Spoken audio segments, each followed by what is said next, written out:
Bonsoir à toutes et à tous et merci de nous rejoindre dans Regard croisé sur New World Info 1. 4 sujets majeurs à explorer avec nos invités ce soir. L'Alliance des États du Sahel AES monte au créneau et dénonce la persécution de militants panafricanistes, notamment dans les pays côtiers. Quelle lecture faut-il en faire? Tentative de solidarité sous-régionale ou instrumentalisation politique?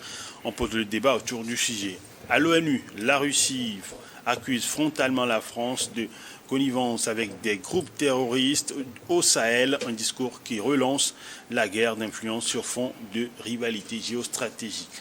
En Côte d'Ivoire, la course pour la présidentielle de 2025 s'accélère. 2 figures majeures viennent de rendre leur candidature officielle. L'ancien président Laurent Gbagbo, acteur central de l'histoire politique récente du pays, et Tidiane Thiam, ex-patron du Crédit Suisse, qui fait son grand retour sur la scène nationale après des années à l'international. Voilà donc le troisième sujet et on va terminer avec le Togo où on va évoquer l'installation en octobre au port autonome de Lomé. La société Toyota, on pose le débat autour donc de ces 4 sujets avec mes invités. À ma gauche, Louis Kamako, confrère journaliste, analyste politique. Louis, un plaisir de vous retrouver. Oui, bonsoir. Bonsoir à tous les téléspectateurs de la télévision du Monde Nouveau. Bonsoir à mon co-débatteur. Alors, justement, le co-débatteur, c'est Prosper Agboklou, confrère journaliste également. Plaisir de vous avoir, Prosper. Merci pour l'invitation. C'est un plaisir d'être ensemble aujourd'hui, encore une fois, pour évoquer ce que nous connaissons des sujets nationaux, internationaux, continentaux et que sais-je encore. Merci également à Louis Kamako. Alors, premier sujet, l'AES dénonce la persécution des militants panafricanistes. Que vise concrètement l'AES par cette dénonciation? La première question est pour vous, Louis Kamako. Non, ce que vise l'AES, c'est d'attirer l'attention des puissances internationales sur les menaces qui peseraient justement sur ces militants panafricanistes. C'est également un message à l'endroit de la face du monde pour justement faire comprendre aux uns aux autres que les ennemis de l'Afrique sont toujours aux aguets. Parce que quand vous prenez le panafricanisme, quand on vous dit que c'est un mouvement politique et idéologique qui prône l'unité des peuples africains, qui prône la solidarité, qui prône la souveraineté nationale, c'est-à-dire que l'indépendance, comme cela se tend sous ces diverses formes, je pense que c'est une idéologie qui fait mal en fait à certaines puissances occidentales. Et quand vous voyez la manière dont les pères fondateurs de ce mouvement ont fini, je veux parler de Kwame Nkrumah, de Julius Nyerere, de Patrick Mboma et de Nelson Mandela, ou de Patrick Mboma, Nelson Mandela. Je crois que c'est des choses qui interpellent. Donc aujourd'hui, quand les néo-panafricanistes, à l'image de Kémy Séba, surtout quand on parle des panafricanistes contemporains, on fait allusion à Kémy Séba, on fait allusion à Nathalie Nyang, on fait allusion à Frank Nyamsi, on fait allusion à ce monde-là, tout ce monde-là que vous connaissez. Donc c'est eux qui sont aujourd'hui au premier rang, donc c'est eux qui sont persécutés. Donc le message en fait, ou bien cette dénonciation de la part de l'AES, c'est pour faire comprendre, comme je le disais tout à l'heure à la fin du monde, que tout ce monde-là est persécuté. Et il va falloir que les États ou bien les grandes puissances ou bien tous ceux qui détiennent aujourd'hui le droit de veto dans le monde puissent justement porter une attention particulière à l'intention justement de ces messieurs-là pour que du jour au lendemain, la lutte dans laquelle s'est lancé les pays africains ne soit plus galvaudée. Parce que vous l'avez vu aujourd'hui, l'AES a commencé avec cette alliance-là qui regroupe le Mali, le Niger et le Burkina Faso. Et ils essaient justement de damer les pions aux néo-colons. Donc je crois que c'est une dynamique d'ensemble, c'est une dynamique salutaire, c'est une dynamique porte-espoir pour laquelle tous les Africains aujourd'hui s'affirment. Donc je crois que cette dénonciation s'apparence à ce qu'on peut appeler cri de cœur, mais également un message justement à l'endroit des décideurs pour leur dire que l'Afrique s'est levée et qu'elle ira au bout de son projet en termes d'émancipation. Alors, je vais revenir à vous tout à l'heure, Prosper. Est-ce que le panafricanisme aujourd'hui devient une menace politique pour certains régimes en Afrique? Parce que c'est justement des pays africains, certains régimes de pays africains qui sont aujourd'hui épinglés dans cette dénonciation, qui essaient de persécuter ces panafricanistes selon ce que l'AES est en train de relater. Oui, vous savez, Kamako l'a dit tout à l'heure, le panafricanisme, c'est une idéologie qui prône l'unité, la souveraineté de l'Afrique, qui prône une gouvernance sortie de toute, je dirais, de tout engrenage paternaliste occidental. Donc, je pense que l'Afrique, dans sa conception aujourd'hui, est partagée entre le panafricanisme et l'endocolonat. Quand vous voyez à peu près ce qui se passe, quand on prend notre sous-région, vous allez voir quand même que il y a une sectarisation du projet, du problème. Certains pays qui sont panafricanistes, qui je dirais, voguent dans le panafricanisme, et d'autres qui n'y sont pas du tout. Prenez le cas, par exemple, qui attaque-t-on? Quels sont les responsables africains qui sont souvent cités contre le panafricanisme? À côté de nous, le Bénin, par exemple, vous allez voir que aucun de ces panafricanistes déclarés ne lésine pas sur les mots pour condamner, par exemple, le président Patrick Talon, qui, selon eux, reste toujours dans les bottes donc du colonialisme français en Afrique.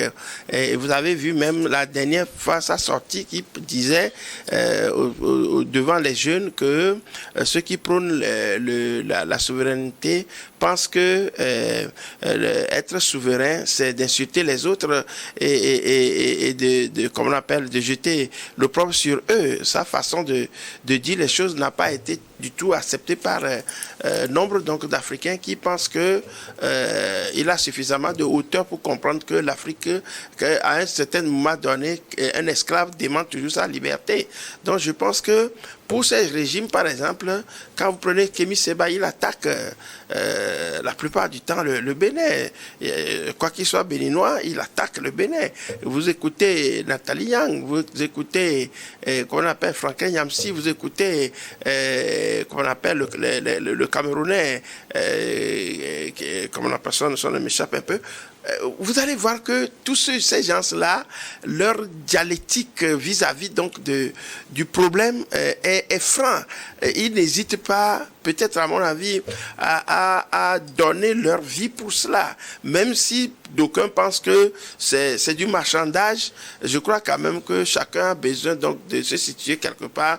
La neutralité n'existe pas, à mon avis. Donc je suis d'accord avec vous que les propos de ces personnalités gênent tant soit peu certains régimes qui font que quand vous prenez la Côte d'Ivoire, Alassane Ouattara est souvent cité par ces gens-là. Vous allez voir toute une émission consacrée par un panafricaniste à Alassane Ouattara. Vous allez voir donc que du fait que tous ces gens-là sont contre l'AES aujourd'hui, fait monter auprès de ces gens-là la côte pour leur permettre de les défendre. Donc, à partir de là, quand quelqu'un, vous savez, on est tous humains, quand quelqu'un vous défend, vous lui rendez aussi l'ascenseur d'une façon ou d'une autre. Donc, si aujourd'hui, la dernière fois, vous avez appris que le Niger a octroyé un passeport diplomatique à Nathalie Nyam, donc ce qui veut dire tout simplement que il y a le retour de la monnaie, et ces gens-là, devenus des États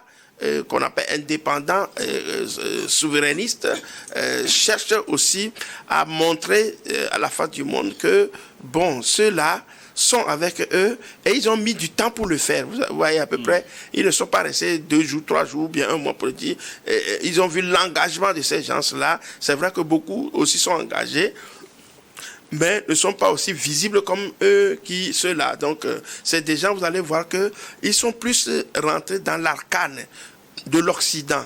Quand vous prenez Yambé, les Succès, Camerouno-Succès, quand vous prenez Franklin Yamsi, les Camerouno franco-camerounais, quand vous prenez Kémy Sébaï, les franco-béninois, quand vous prenez, donc vous savez, c'est des gens qui ont vécu dans le cercle même du colonialisme, qui connaissent vraiment, qui ont été à l'école réelle du blanc dans leur cité, dans leurs universités, qui aujourd'hui sortent donc cette arme de combat vis-à-vis. Donc, vous savez, on doit les protéger aussi. Et ces États-là sont conscients du fait que si ces gens-là brandissent leur vie pour eux, ils ont le devoir de les protéger. Donc, d'où je pense que le combat là est visible et tout le monde sait aujourd'hui que, bon, voilà, certains régimes en Afrique sont menacés par le verbe de ces gens-là. Alors, est-ce que on ne peut pas aussi comprendre le fait que des activistes ou encore des panafricanistes puissent tenir des propos qui soient de nature à pouvoir déstabiliser des régimes et que arriver sur le territoire ils puissent être inquiétés? Non, est-ce qu'ils tiennent des propos de nature à déstabiliser le régime? Je ne pense pas. Parce que quand vous voyez les lives, quand vous occultez un peu les sorties de ces activistes-là, c'est des gens qui tiennent des propos avec des preuves à l'appui. J'ai souvent suivi de près leurs sorties et quand j'essaie de faire un petit check-in, je crois qu'il n'y a rien d'alarmant. C'est-à-dire que c'est des gens qui se muent aujourd'hui en éveilleurs de conscience. Ce sont des porte-parole, c'est des gens qui ont étudié le système néocolons, et Prosper le disait tout à l'heure, qui sont ancrés dans le système colonialisme. C'est-à-dire que c'est des gens qui, pendant longtemps, ont étudié la mentalité occidentale pour voir comment est-ce que ils font justement pour piller le continent, comment est-ce qu'ils font pour freiner l'élan indépendantiste et l'élan souverainiste du continent africain. Donc ils sont bien aguerris. C'est pour ça que quand vous voyez les informations qu'ils donnent, quand vous voyez en fait les dossiers qui sortent, ce sont des dossiers à mon avis qui sont fiables. C'est juste parce que nous avons un continent qui malheureusement se mue dans ce qu'on peut appeler l'illettrisme, c'est-à-dire qu'on lit de moins en moins. Nous avons des intellectuels, des élites qui ne veulent pas lire.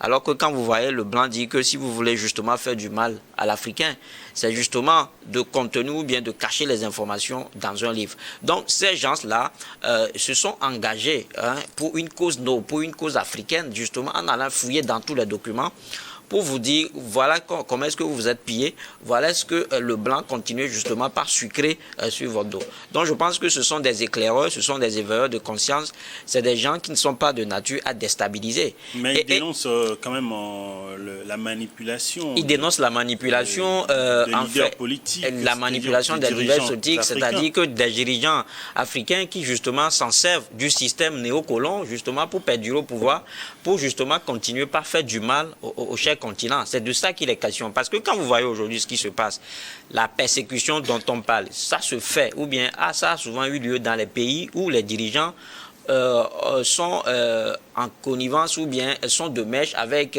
la puissance occidentale. Vous aurez pu citer que quand le ministre des Affaires étrangères a évoqué le sujet, il a explicitement nommé un pays comme la Côte d'Ivoire. Et là, je ne veux pas épiloguer là-dessus. Alors, c'est probablement parce qu'il y a eu la mort de Aliou Fasso. Et donc, ça veut dire qu'aujourd'hui, les faits sont établis. Qu'il y a également, ça a été toujours comme ça, parce que quand vous voyez les conditions dans lesquelles Kwame Nkrumah ou Patrick Lumumba ont été décédés, c'est des gens qui ont été livrés par leur propre frère africain. Donc, c'est un ancien système qui, justement, court et qui continue malheureusement sur le cher continent. Donc, c'est pour ça que je dis que ce qu'ils font, ce ne sont pas des informations à caractère déstabilisateur, mais ce sont des informations qui éveillent, qui éclairent aujourd'hui les Africains devant les amener à une prise de conscience pour savoir que le continent africain, en réalité, n'a pas besoin de continuer pas à faire de la courbette aux États occidentaux, mais qu'on a juste besoin des bons dirigeants qui ont la bonne volonté de faire bouger pour que les Africains soient maintenus chez eux. Alors de toute façon, la force politique ou même une idéologie aujourd'hui, l'AES qui cherche à se positionner aujourd'hui devait s'attendre à de tels... Oui, justement, l'AES devait s'attendre justement à ces genres de menaces, à ces genres de persécutions, à ces genres de challenge. Parce que je l'ai dit tout à l'heure, les pères fondateurs du panafricanisme n'ont pas été décédés dans des conditions lucides. Donc, je crois que c'est des choses... Pour moi, en réalité, c'est un sujet sensible, mais aussi c'est également un sujet qu'on peut classer dans ce qu'on appelle des champs écrasés en presse. Parce que ça, c'est connu qu'ils ne vont pas, que ce combat-là, ils ne vont pas le mener en toute tranquillité. Que certainement, il y aura des gens qui vont leur mettre les bâtons dans les roues. Mais si aujourd'hui... ce fait est dénoncé, c'est pour justement faire comprendre peut-être au bourreau que tout le monde est aujourd'hui aux aguets et que l'Afrique ou bien les Africains sont prêts à répondre du tic au tac. Dernière réaction, Non, je crois que si aujourd'hui ces États sont en train de dénoncer, de protéger ces panafricanistes, c'est de bonne guerre. Autant les Occidentaux sont derrière. Et vous allez voir que ces dirigeants qui sont combattus par les panafricanistes sont souvent, je dirais, mêlés un tout petit peu à un combat qui n'explique pas du tout leur rôle en tant qu'Africains.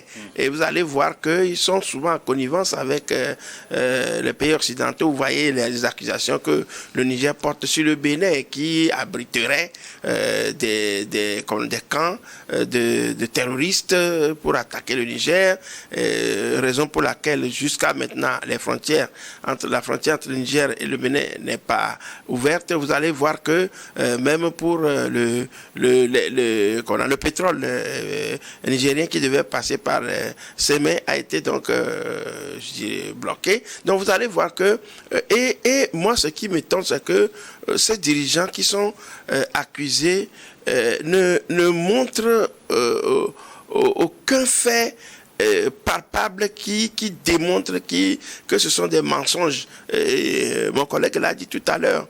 C'est des faits qui sont réels, qui se voient sur le terrain. Quand un président qui, au-delà de tout concept, au-delà de tout manque de respect, allais-je dire, peut dire que ces États qui revendiquent aujourd'hui la souveraineté ne font qu'attaquer les autres. Je crois quand même que ce n'est pas digne donc, des Africains. Mais voilà, nous sommes dans un combat géopolitique, géostratégique. Peut-être que ça leur permet eux aussi de survivre. C'est que peut-être par là qu'ils peuvent donc sauver leur, comment on appelle, leur régime. Bon, ça reste là. Donc, mais je crois que l'Afrique est suffisamment avertie, je dirais informés sur l'état des lieux et qu'aujourd'hui les blocages qui sont faits par exemple au Niger où l'uranium ne passe plus comme avant, les accords coloniaux qui sont dénoncés, tout ça là n'arrange pas l'Occident et qui a quand même des parchemins sur lesquels ils peuvent passer pour pouvoir neutraliser qu'on appelle le souverainisme africain et continuer par nous piller. Heureusement qu'il y a des éveilleurs de conscience comme mon collègue l'a dit qui continuent donc de tenir la barque et c'est aux Africains aujourd'hui de les soutenir pour que franchement les générations futures ne soient plus les valets locaux de ces gens-là. Alors, on arrive au terme de ce premier sujet. On va observer la pause, ne zappez pas. On revient pour le deuxième sujet et évoquer la Russie qui accuse frontalement la France à l'ONU.